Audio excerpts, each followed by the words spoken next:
Sometimes when I'm by myself and I dig into the well of memories, my hand stumbles upon a windy day in 2016. I was in Calais, a port city in the south of France, in one of the most volatile refugee camps in the world called the Jungle. And in the jungle, I was trying and scrounging for stories of hope and resilience and optimism amidst the biggest humanitarian crisis of the world. So many people had been displaced from Syria and other parts of the world. And so, just a swift change of lanes in that refugee camp that housed nearly 7,000 men from over 18 different nationalities could take you from Eritrea in one lane to an entire corner in Afghanistan or Syria.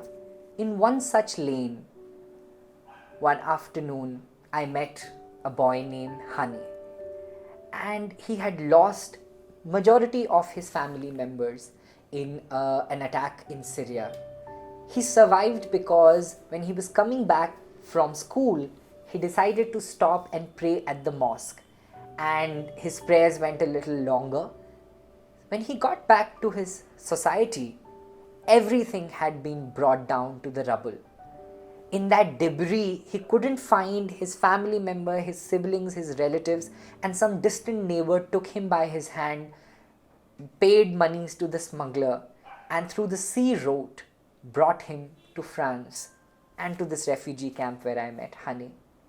All by himself in this camp, Hani told me that he found comfort in anything that convinced him that tomorrow is going to be better or the loss can be drowning. After listening to his story, his way of life, I dared to ask a 14-year-old boy a question that I hope we never really get to ask any child. And the question is, Hani, what did all of this teach you?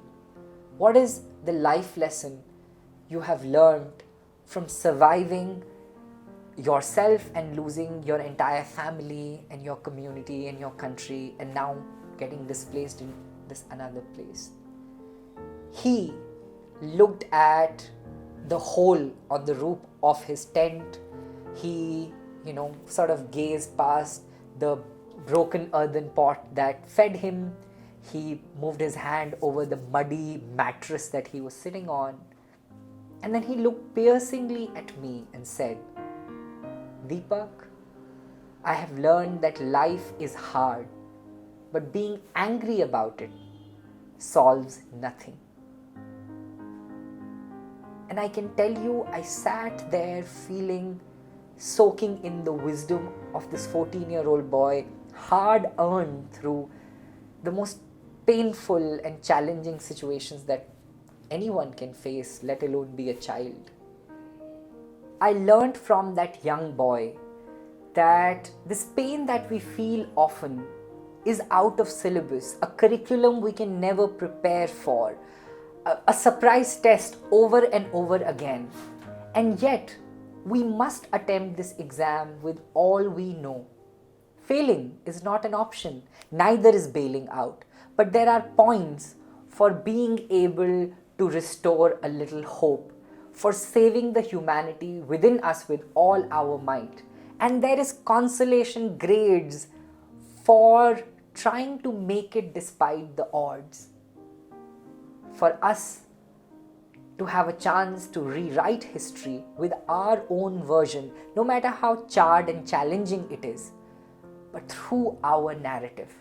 One way to prepare for this exam is to take into consideration all the wars that you have previously survived, whether it was a bully on the school playground or a terrible boss or a lousy partner.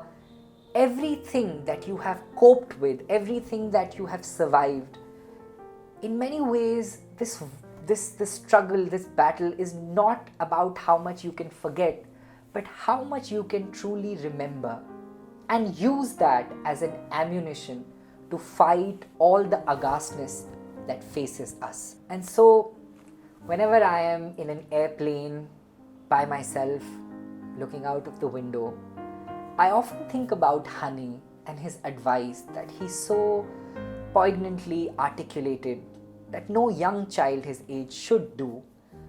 But with so much poise and grace, he taught me that solutions exist, and in every effort to finding them, we might be able to believe that a sun shines for us tomorrow. And if we hold on and make an attempt, we might just survive to see it for ourselves. Whenever in warlike situations in your life, try to remember that grief overflows and hope loses its map. But we must not offer any more energy to angst and fear within us.